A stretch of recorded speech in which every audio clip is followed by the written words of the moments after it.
When I first started, I tried to bring it to firefighters and police officers, and they all said, what difference does it make what I say? I have to rescue somebody from a burning building.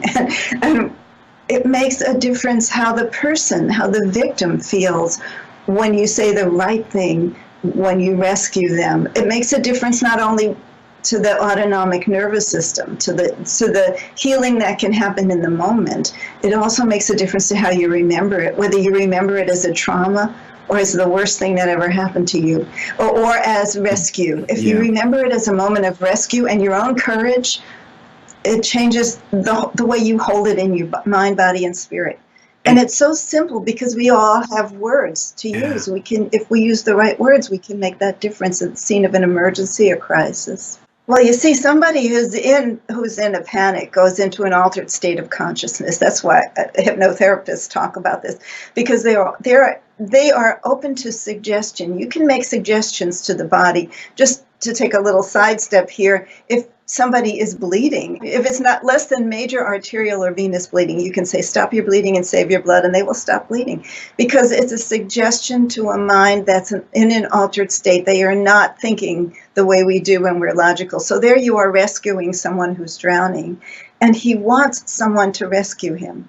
So when you say to him, I'm right here, and I'm right here is one of those magic words, because then, you know what that means to somebody who's drowning, or somebody who's in a fire. I'm not alone. It means, exactly, you are not alone. Somebody knows about it.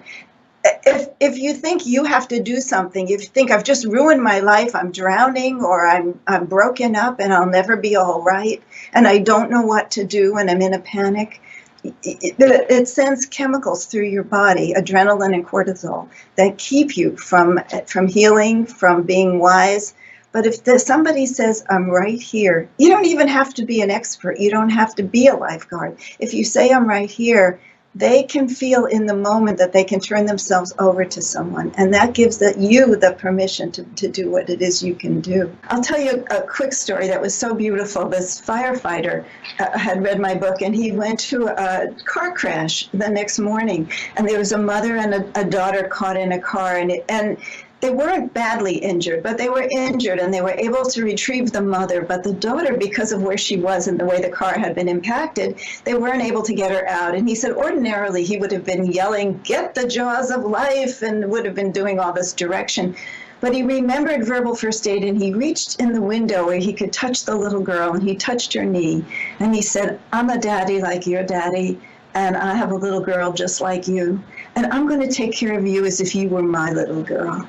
Oh my God, you're making me tear up on air here. Go ahead, keep going. I know. And he said, she had been crying hysterically, just in panic and fear and all of those, nervous system reactions. And as soon as he said that, he said everything got quiet, and they were able to retrieve her and take care of her injuries.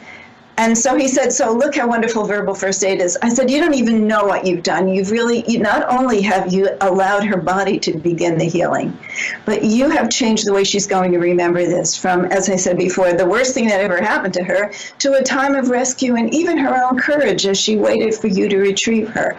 And so we don't have to have a traumatic memory from a bad event. We can actually feel that we are interconnected. The thing you talk about, we really are all in this together. And when we realize that, and there's someone there and someone rescuing us, it changes the whole way that we envision and remember the event. So I spoke at the University of Arizona Medical School in 2004, and then I went back last year, and a PhD psychologist who worked with the fire department came up to me and she said, I learned verbal first aid last time you were here, and let me tell you a story.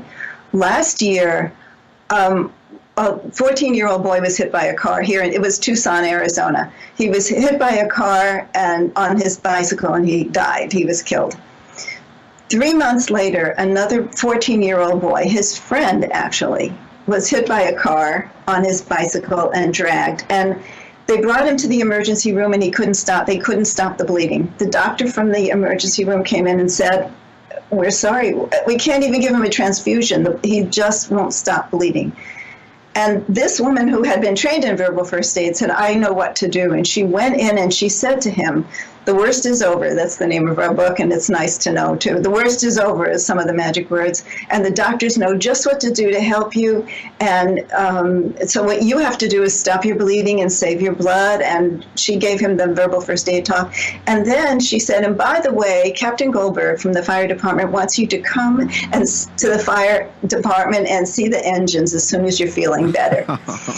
Within an hour, I know, it's called future pacing. It's wonderful. Within an hour, the doctor from the emergency room came out and said, I don't know why, but he stopped his bleeding. We're able to save him now. But he's going to be in recovery for 6 months. It's going to be a long recovery. 3 weeks later, he was at the fire department looking at the engines.